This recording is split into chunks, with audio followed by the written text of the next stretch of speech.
3, 2, 1. So you might be wondering why I'm throwing a PC off the roof. Well, when my buddy Mr. Yeester came by and wanted to test some TikTok tech hacks, things escalated quickly. But before that, I would like to test some of my own theories and suspicions about gaming PCs, and specifically, if they gonna die on me or not. The first test is a very simple one. If you are, say, a first-time gaming PC builder, you may not remember to put your CPU cooler on. Now, that's a bad thing, but exactly how bad is it? I mean, what's the worst that could happen? So, right now the system is up and running, and you'll see that our CPU with the stock cooler is sitting at 29 degrees. Normally the way this works is that this is attached to your CPU, the heat is pulled through that thermal paste into the actual aluminum or copper heatsink, and then the fans will blow it away, right? But without it, you can see we've quickly spiked from 33 to 50 degrees Celsius. Now, technically, this is actually still within spec. Mind you, not for very long, but what will happen is that as soon as it starts to hit toward the max temperature of the CPU, typically around 100 degrees Celsius, it will throttle back, and if that doesn't work, the CPU will just shut itself off, or the motherboard will tell the CPU to turn off. Okay, I will say there's a little CPU LED which has come on, which is red now. I don't think that was there before. The motherboard knows things are not good. Wait a minute, it's leveling out. No, no, no. It's stabilized. What? This shouldn't be the way this works. I may actually need to boot into Windows. Now mind you, as soon as I fire up Windows, I'm gonna assume that this is gonna collapse, but also, who knows? We have Windows with no CPU cooler whatsoever. Oh, I wanna see what my clock speeds are. Clearly this is not gonna last but for a minute or something. We're at 2 gigahertz. What? There's no cooler. Core temp is showing that we are pulling 9 watts on the CPU, and the actual CPU cores are sitting at 83 to 100 degrees based on how I'm actually doing it. This might not die. Like, this might just throttle itself down to the point where it's fine, with zero cooler whatsoever. I think I need to Prime 95 it. This will load up your CPU 100%. Usually I use this for stress testing. And we're gonna stress test already. 1.4 gigahertz, so it's throttling. But what you're seeing right here, right, is this working exactly as intended. If your temperatures hit a certain point, the only thing the CPU can do is turn down the voltage and turn down the clock speed, right? Which is exactly what it's doing. We're down to 1.3, 1.4 gigahertz. It's much better to just slow things down than to just throw the switch and call it a day, right? This will, I hope at some point, crash and turn itself off, right? Like, that's the final fail-safe. Temperature's too high, you can't bring voltage down, it just needs to turn itself off. But with zero CPU cooler, it is able to sustain 12, 13 watts of load. Mind you, it might be at 100 degrees Celsius and at 1.4, 1.5 gigahertz, but it's working. All right, the only thing I can think of is I'm gonna start unplugging fans now and just see if I can get this thing to overheat. So now, there is no airflow in this whatsoever. Now mind you, I don't think the fans before were doing that much, but now they're especially not doing anything. We're 1.3 gigahertz, so it is definitely throttling, but it's still working. So I guess the myth of do you need a CPU cooler apparently is busted. CPU coolers are optional. Go out and buy yourself a Core i9, a Ryzen 9 7950X. Don't put a cooler on it. Totally fine. The purpose of a heatsink is to pull heat away from the CPU, enabling better performance and for it to not die. So I'm going to give it a heat blow. A heat gun. I'm gonna heat gun the CPU. All right, we're at max temperature. Is everyone ready? Very warm. All right, I'm going to now heat gun the CPU until it dies. Oh, it immediately dropped. Whoa, look, look, look. It immediately dropped to 0.2 gigahertz, but it didn't turn off. I'm not giving up. This is going to turn off. Come on, little guy. Just go to sleep. Yes! It finally turned off! That is one of the most insane experiments I've ever done with a PC. Now that it's all still very, very toasty and warm, why don't we move on to what I was originally gonna do, which is to cool it through an alternative method. My friends, have you heard the word? All the cool kids, they don't use air cooling. They don't use liquid cooling. They use dry ice. So, if you want to go cold, one of the best ways to do that is with some dry ice. Again, do not try this at home, but let's see how well using dry ice works to keep my CPU cool. We've reset everything, Prime 95 is back up and running, and CPU is exactly where it was, which is about 100 degrees Celsius, throttled but functioning. Now, let's add some dry ice and see if it actually improves our performance. I think it might. All right, we're just gonna put this on. Everyone ready? That's the noise of the ice when I press it down. Is it working? Yo, my CPU's immediately got up to 2.7 gigahertz. Okay, I got a big chunk now. How's that help my performance? It's working! We've gone up to full 100% CPU, and we're down to 82 degrees.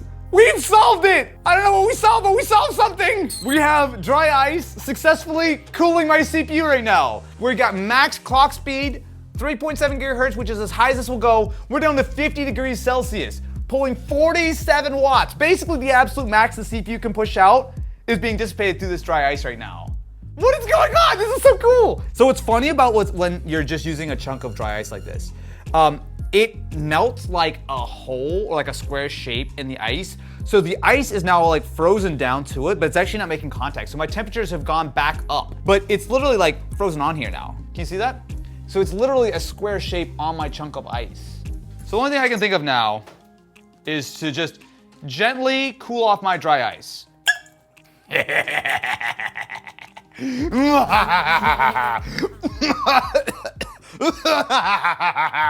Now, of course, not everyone has an unlimited supply of dry ice that will need to be replaced every 2 to 5 minutes. Instead, may I offer a different solution? Since clearly we've established that coolers are a scam, fake, and not necessary. So instead, what if we cool our CPU with nothing but thermal paste?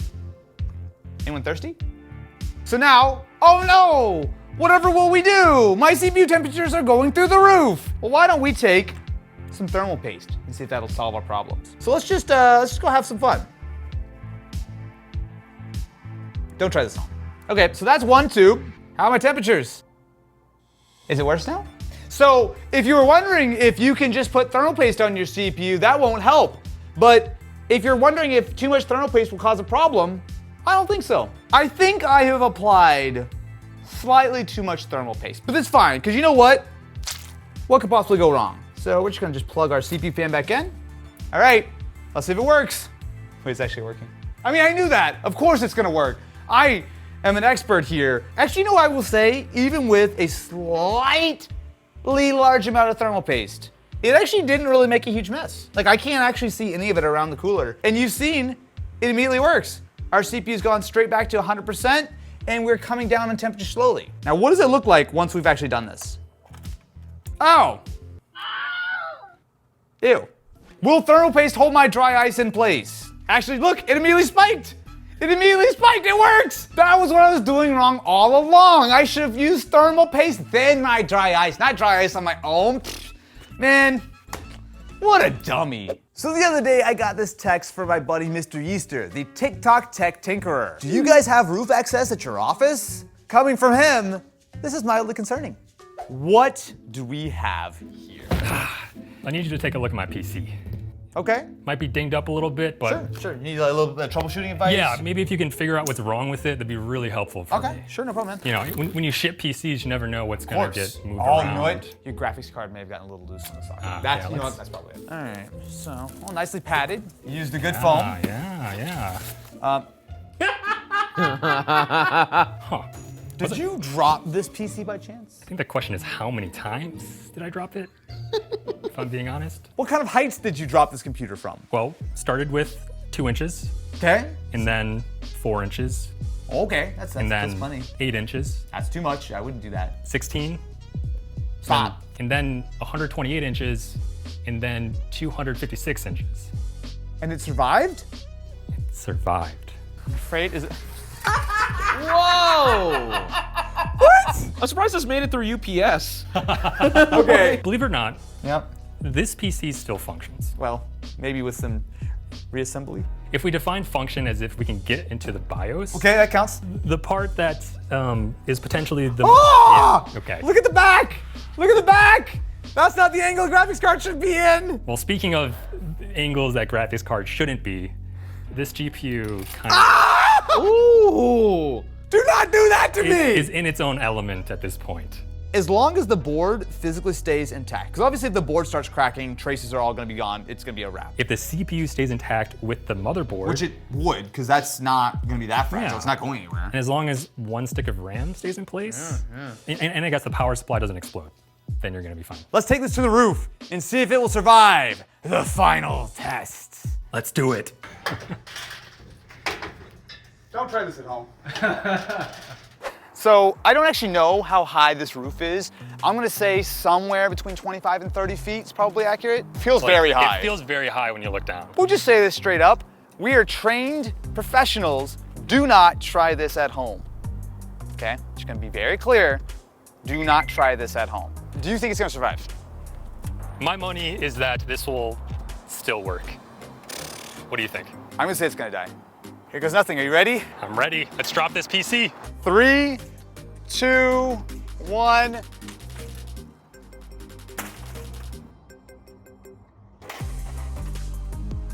I don't think that survived. I don't know about this one. Oh my God. So Only CPU thing powers powers in, motherboard powers in. It's fine, dude. I mean, okay, fine is a relative term. I don't know though. Look at this edge. So here's Okay. the edge of the board. That is true. It is like, This board is warped. so literally without touching it, we're going to grab power for it and see if it will fire up. There's no way a board which is bent like this could work. There's no shot. Hey, we'll find out. Have we mentioned, do not try this at home? We are trained professionals. All right, let's power this PC on. So power is connected. You can see the motherboard LED is flashing. Oh my God. Okay, so power supply is working. Power supply is working now. So if this fan spins, we know we're in business. But if it doesn't, we might be out of luck. A few things are concerning. Motherboard being bent, not ideal. Yeah. Power supply having bits of power supply chunks flowing around. Power supply should not make this noise. No, it should not. But I mean, there's about 100 reasons why this shouldn't work. So if any part of it worked, I'm impressed. So let's see if we can use a screwdriver to jump start the board. Here we go. I think it's dead. The PC is no more. So if you've ever wondered if a PC will survive a 30-foot drop, the answer is apparently, surprisingly, no. Which means the limit of a PC surviving a fall is somewhere in between a 20-foot and a 30-foot drop. That is what we have proven here. Dude, That was awesome. I am very, the fact that this survived as far as it is incredible. Yeah, now we gotta find a place to bury it here. You have a hole pre-dug.